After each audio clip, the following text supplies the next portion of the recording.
My colleague Sumi has been talking to eyewitnesses trying to understand what happened. Here are some of the accounts.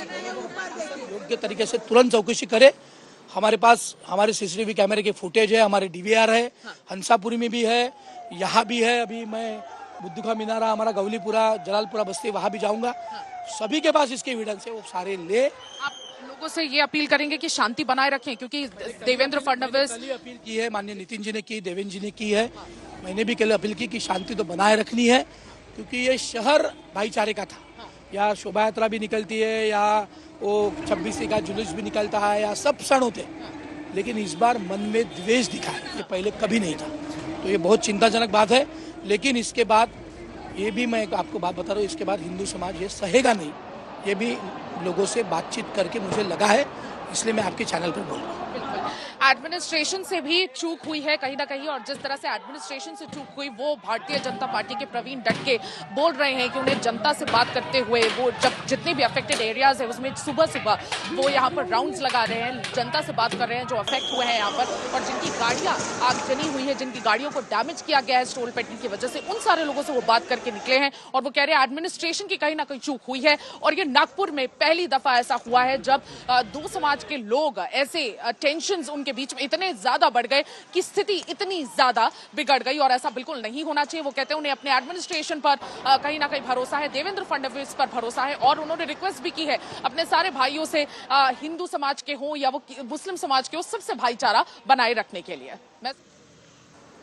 So Sumi is getting us these voices which are very crucial. Remember, just taking you through the images coming in from yesterday evening at about at least over 1 hour. It started from about 7 to 8 p.m. Vehicles vandalized, arson, public property damage. Remember, it's not that easy to burn vehicles, to burn public property, to damage, stone pelting. Where were all these bricks coming from? According to information, as we've been listening to eyewitnesses, they say that the arsonists and the rioters had their face covered, they had scarves, and some of them had sticks and stones. Does that mean that they had come prepared?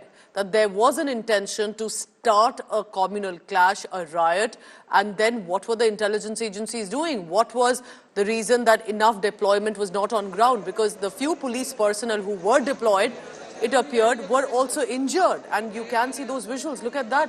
A cop seeking cover, clearly injured, being offered water by the locals around.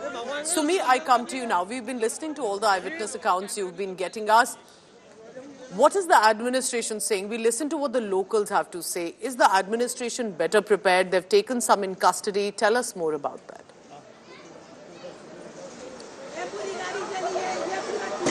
Yes, absolutely. We had a word with the Nagpur Commissioner Ravindra Singhal, who was very categorically telling us that 47 people have been detained so far on the basis of the CCTV footages that have been collected from various corners. And in fact, these people who have been put behind bars are constantly interrogated. And this is the way the preparations are being done constantly. But what we are also picking up is that the BJP MLA Praveen Datke also admitted that there was heavy negligence by the administration as well. When such demonstrations were taking place, heavy deployment should have been there. And that's somewhere down the line also led to the mob getting out of hand, and in fact erupting the violence. The mob basically became the reason of the violence eruption, and there was a lot of misinformation that we're also picking up that spread across these areas, and several mobs sporadically went to various nook and crannies, and that's how stone pelting also took place at various locations. In fact, these locations that we are witnessing this morning, however, have been inching towards normalcy, but still there is a lot of tension across. And in fact, the administration is requesting, the administration is constantly requesting the citizens to maintain law and order and also avoid such WhatsApp messages that are emphasizing the misinformation and also triggering a lot of violence and negativity in and around the areas. Sumi, keep tracking all the latest and stay on with me, because, you know, I can't help but look at these visuals and wonder what unfolded in that few hours. Now, how are the cops going to investigate this, Sumi? Are they looking at who did the rumor mongering, the digital evidence?